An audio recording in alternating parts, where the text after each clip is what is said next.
Bollywood Greek god খ্যাত ঋত্বিক রোশনের প্রেমিকা হওয়া মোটেই সহজ বিষয় নয়। তার জন্য সাবাকেও কম কটূক্তি শুনতে হয়নি। এমনকি দুজনের বয়সের ফারাক নিয়েও চলে কটাক্ষ।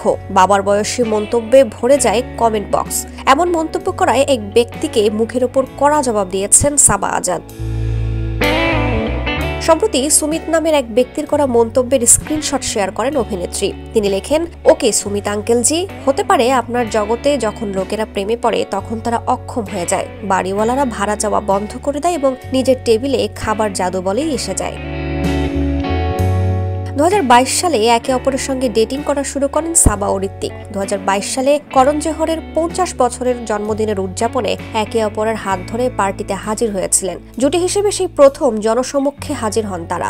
গত বছরের অক্টোবরে তাদের সম্পর্ক 3 বছর পূর্ণ করায় দুজনে একে অপরকে তা উৎসর্গ করেন। ঋত্বিক এর আগে ইন্টেরিয়র ডিজাইনার সুজান খানকে বিয়ে করেছিলেন। তারা 2000 সালের ডিসেম্বরে বিয়ে করেন। কয়েক বছরের মধ্যে বাবা মাও হন। তাদের 2 ছেলে রয়েছে। 2006 সালে জন্ম হয় রিহানের এবং 2008 সালে জন্ম হয় রিদানের। 2014 সালে ঋত্বিক ও সুজানের বিবাহ বিচ্ছেদ হয়।